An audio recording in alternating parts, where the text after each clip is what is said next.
Afreximbank TV.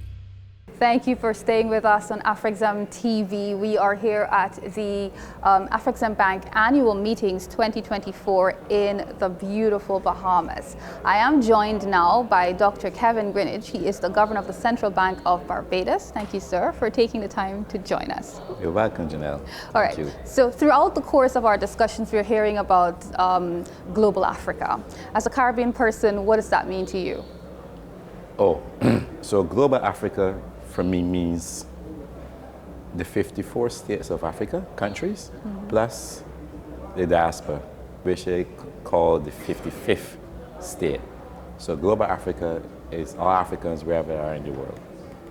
Yeah, I mean, and so in your role, what are some of the changes, because they talked a lot about collaboration among the two regions, but this is not something that is easily attained, as we've heard throughout and over the last 2 years. What do you perceive to be some of the changes that will be needed at your level to ensure that the region is able to fully capitalize on the trade and investment opportunities that exist between the two? So first, you made a good point where you said that there have been many changes. There have been changes. For me, I've been in the central bank environment since 1995. And so I've seen some changes. So we've always, as a diaspora, Africans live in the Caribbean, spoken of that connection. There's always the African-Barbados connection, the Pan-African movement, all this. But it's only in recent years with Afreximbank that you have a tangible, concrete connection, so to speak. So if you picture that the diaspora, the Caribbean is here, and this is all the African states, they're literally a tremendous amount of distance, not easy to traverse. And so Afreximbank have come and set up a shop, an office in Barbados to service the region. And that have provided, in my view, concrete pathway or a facility by which we can further advance and move faster than we were before. So we've seen a lot has happened in that past. So there have been a tremendous amount of on the ground, at the private sector level, connections between investors in diaspora and in the African continent as a whole. So there are a number of projects that have happened because of that. Then you get a more of awareness, opportunities for it. So this is the third Africa-Caribbean Trade and Investment Conference, but opportunities for it, for investors to come together. What is needed now will be for them to be present. First of all, just show up. So we bring persons together. So having it in the Caribbean, Barbados first, Guyana, now Bahamas. I know of persons, for example, Barbados who've traveled here to seek out opportunities and to be able. And so that is part of the growth I see. What can we do to facilitate that is to work at the macro level.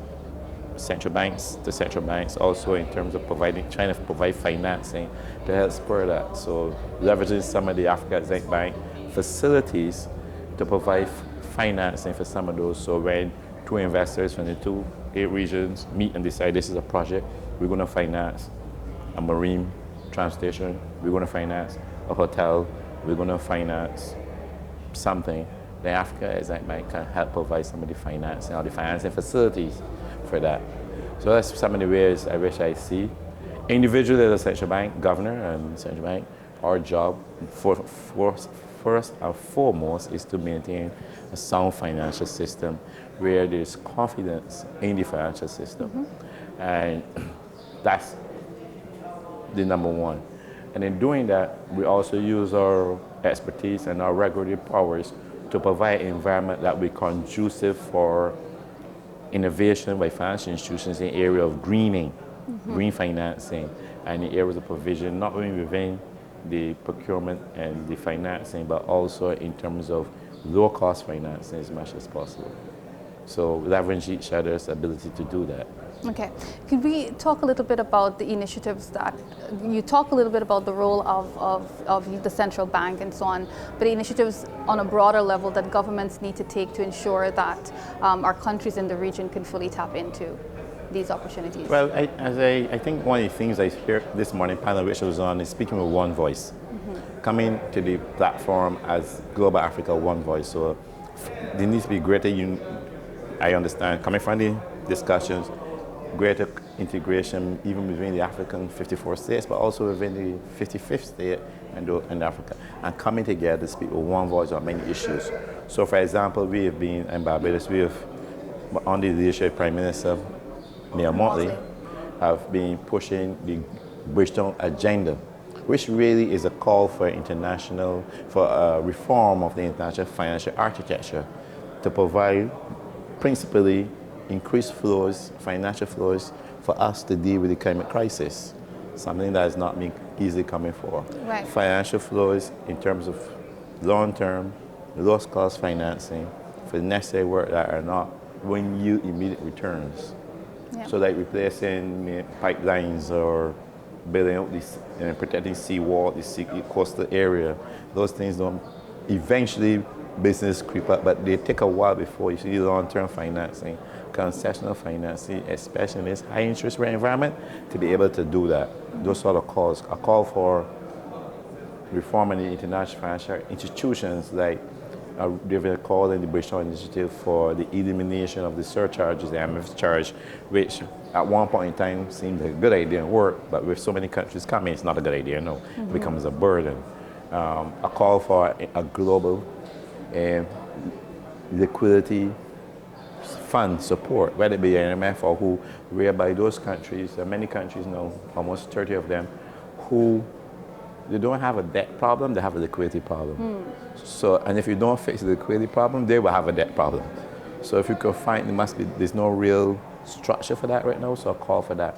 But then that is out there, the agenda is out there, Bridgetown initiative, and there's been discussion. But for example, if you can speak with one voice and one support for that, with championed by Afreximbank, etc., then you're going to get some mileage. So I think that's the biggest message from this morning's discussion. Okay. I know we have been, as one Caribbean, the Caribbean integration, especially the economic component of that, have learned many lessons from the time that we signed the treaty and have the revised treaty. What are some of those lessons do you think that we've taken on that we can apply as we try to push economic transformation of a Caribbean region and African region? To me, I think some of as we speak with one voice and we try to move forward, we have to also work at strengthening our individual positions, strengthening our institutions so that we are able to monitor, collect data, strengthen our regional institutions so that, for example, if we have regional institutions that provide rating analysis, then we don't have to beholden to the Moody's, Standards & Poor's, and the Fitch's of this world. Supporting our regional institutions, supporting the African Monetary Union, for example, our regional institutions. So some of these, strengthening our institutions is very important, individually and regionally, is a lesson I think we have to move forward. Also, investing in not only definitely investing in transformational areas, particularly education and skills development, for which you get the greatest returns. So these are some of the things I think have to be front and center, ensuring that, for example, what you do, even as you move forward, it may sound simple, but it's encapsulated. Your economic development program is well fleshed out and presented in a manner that is a comprehensive program that anyone can invest in and you can gain confidence. So that you have, whether it be a 5-year economic development plan, whether it be something from the IMF that you supported by IMF or what, making sure that your macroeconomic framework is consistent over multiple periods that will garner investors' confidence, which is number one, because you need something to conquer some of the biases that exist with respect to the rating agency, etc. And so having a strong economic framework and policy at home is also very important. Awesome. All right. Thank you so much, sir. Thank you very much. All right. I mean, we cannot underestimate or even oversell the significance of strong financial institutions as we talk about economic transformation, and the conversations that we're having here at the AAM 24 and Active 24 are around how do we create a global Africa, how do we tap into our existing ties with the Caribbean, and so it is It was amazing to hear you talk about some of the opportunities, some of the challenges, some of the things that you hope to see over the next coming days, and stronger regulatory framework to be able to enable those collaborations. So thank you very much. And thank you very much for having me.